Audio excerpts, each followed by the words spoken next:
Why I chose a life with books. That's the name of this video today.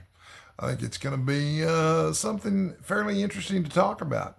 Um, not everybody chooses a life with books or falls into a life with books, but I did, and I'm glad that I did. It has had its costs, but it's got, it's like anything else. It's got its pros and cons. And I want to talk about both of those in this video. My name is Randy Ray. This channel is called The Literate Texan. I'm the host here. We talk about books and literature, highbrow, lowbrow, and everything in between. We definitely avoid being snobbish about what we're reading in literature here and stuff. And we certainly don't have any prejudices against specific genres. But what inspired this video, I was reminiscing, I was thinking about this. Most people know that I have a college degree in English literature. And to get a college degree in English literature, one of the things you do is take a course on Shakespeare. You take a whole course on Shakespeare. And my professor, I took Shakespeare probably in 1990, 1991, something like that.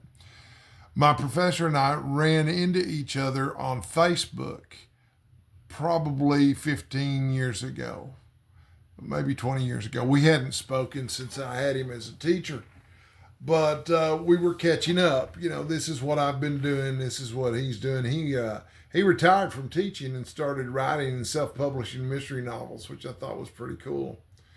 Anyway, he was a good professor, and I enjoyed his Shakespeare class, and I told him as much, and told him about the bookstore. At the time, I owned and operated a small bookstore. And he told me, I think it's wonderful that you found a way to live a life filled with books.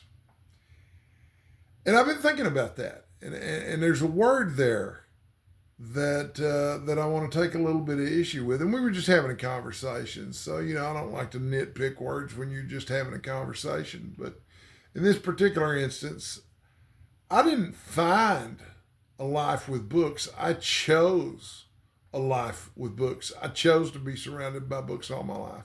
And I have my reasons for that. I'm going to talk about them in this video. But yeah, this wasn't just something I lucked into, this whole being a reader thing. Okay. This was the culmination of a lot of decisions. One reason that I've had a life surrounded by books, or that I've chosen a life surrounded by books, is my attitude about books has been changing. As you've watched this channel, you'll notice that my attitude about books has been changing too. There was a time when I saw the number of books I'd read as a trophy or some kind of scorecard. There was an annual goal to hit, and it was a big deal whether or not I actually reached that goal. Now I think of books less as trophies or achievements, when there's nothing wrong with thinking about them that way. But now I think of books as my companions. They're my friends. There's an Arthur Conan Doyle book where he talks about his library, and he explains, or he's making the point that, we've got access to the greatest thoughts, the greatest minds of history. And if we had the opportunity to have dinner with these people, if we had the opportunity to have dinner with Shakespeare and Montaigne and Henry David Thoreau, among others, we wouldn't hesitate. We'd be thrilled to have an opportunity to sit down and talk with Charles Dickens, for example. But guess what? The best things that Charles Dickens ever thought or said, he wrote down. We can talk to them, or at least listen to them, across the space of years. That's an incredibly attractive idea to me, that I can engage in conversations with people who have been dead for sometimes centuries, but at least dozens of years in a lot of cases.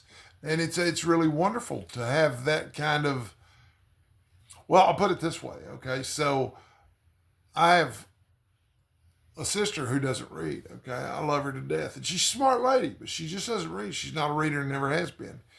And I feel like her life is very narrow compared to mine, because I've done a lot of reading on a lot of different subjects, and I feel like I've lived 1,000 different lives.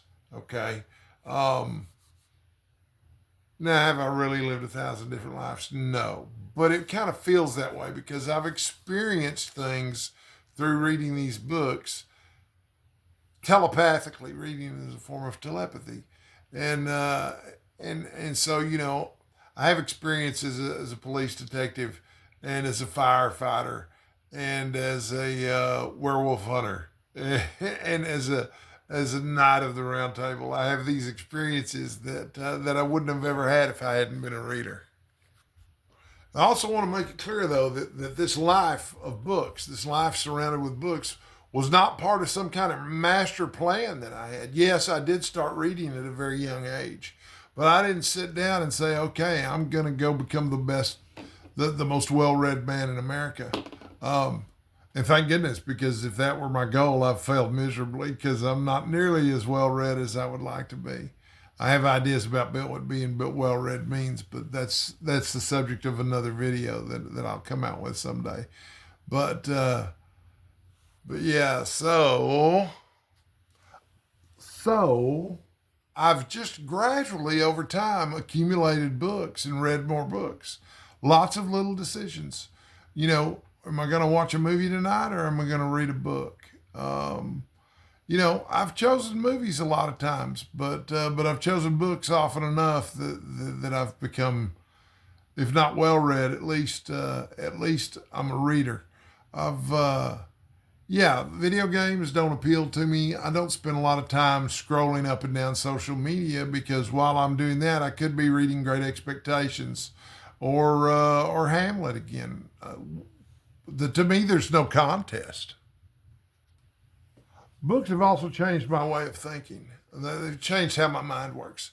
And I think books have changed the way my mind works in ways that I'm really happy about. Okay. For example, I have a longer attention span than most people. Most people's attention spans, I remember in college, one of my professors was complaining that it used to be they would have to change subjects or switch gears every 8 minutes or so while they were teaching class because 8 minutes was the amount of time that passed on television before another commercial showed up. But that in recent years it had changed and now there were only 7 minutes between commercials. And I don't know what the time is now, but yeah, that certainly had the effect of lowering the attention span of the viewers of these TV shows. But it's gotten even worse. Now, you've got videos that are, less than a minute long or 2 minutes long or 3 minutes long on some social media app called TalkTick or something like that. And I don't know. I want to have a long attention span. I want to think about things over the long term. I don't want little instant shots of dopamine repeatedly throughout the day. That's just, it's not my cup of tea. So luckily my brain doesn't work that way anymore. And that's because I've trained it by reading books for a long time. I've got a kind of patience for things to develop in real life that I wouldn't have if I weren't a reader. I'm absolutely convinced of it. So that's another reason that I chose a life full of books. Now, I did promise at the beginning of this video that I was going to be honest with you about a life filled with books. There are costs involved. It's not free. For one thing, books cost money. Most people I know that are readers buy books. Now, you can be a serious reader and never pay for a book in your entire life. We have a wonderful public library system in this country. But most people I know that are readers, they do, even if they read from the library, some of the times they also buy books too. They have their own book collection. So, yeah, I've spent money on that, money that's not going to come back. In fact, I've spent more money on books than most people because, I bought the stock of a bookstore. And yeah, so I bought a lot of books all at one time. And I bought a lot of books over the time period that I ran the bookstore and was unable to sell them. So eventually I sold them, but I sold them for less than I paid for them. Would I take that experience back? It's really hard for me to say. On one hand, it adds to the overall bookish arc of my life, which I don't really want to change. I think when I die and people remember me, they're going to remember, hey, Randy was a cool guy. He sure did read a lot. I like that people are going to remember me that way because that's how I like to think about myself. I like to think of myself as someone who, man, I sure do read a lot. But yeah, so there was that cost, but also, reading a book means spending time alone. I've spent more time alone than some people my age have because I was reading a book instead of socializing. But I did, for a while, lead a lifestyle where I went to the bar every night. And that was my lifestyle. And I did not read as much in those days. I still got some reading in, but not like I do now. For one thing, if you go to the bar every night, you're probably going to be buzzed every night when you get home. And reading when you're under the influence is not the same experience as reading when you're stone cold sober. I can promise you that. Also, being a reader, I'm in touch with other decades and centuries in a way that other people are not. People that aren't readers aren't as in touch with them. But the drawback to that is sometimes I'm a little out of step with current trends and fads. A friend of mine told me one time, he said, man, you're just born in the wrong decade, man. He said, I've never met anybody who preferred so much old stuff to so much new stuff. You'd literally rather watch a movie from the 1940s than a movie from the 1990s or from the 2020s. So that's a cost. The fact that I'm a little bit out of step. Would I gladly pay all those costs again if I had it to do over again? Absolutely. I love my little bookish life and I've really enjoyed it. Yeah, books broaden my thinking. I had a boss one time I worked at hotels.com for years, 10 years. I worked there from 1996 to the year 2005. And one of the owners of the company was a man named David Lippman. Brilliant man, wonderful, wonderful boss. Would do almost anything for him to this day. He was really terrific and really loyal. But David was a reader too, and he loved it that I was a reader. And we talked about books on a fairly regular basis. And he told me one time, he said, every time you read a book, it's like you've built an addition onto your home, your mind being the home. And every book is like an extra room that you're building in your home of your mind. And I always thought that was just such a lovely way to look at it. And it's almost the opposite of what Sherlock Holmes is trying to tell Dr. Watson at the beginning of a Study in Scarlet about how, my mind's like an attic and I don't want to put too much furniture in there. I won't be able to find the furniture that I need when I need it. And that's not the kind of mind that I want to have.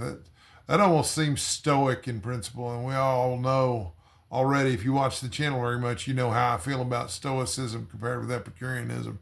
Or maybe you don't. If that's the case, stick around for a while. You'll see me talk about it at some point. But at this point, I want to thank you for watching. I've really enjoyed my life with books. Do you consider yourself to have a life full of books? And if not, are you planning to change that? Is that why you watch this video? Or if so, do you have any regrets related to living a life surrounded by books or with books? Let me know in the comments down below. And thanks for watching. Stay sexy, folks, and stay hydrated.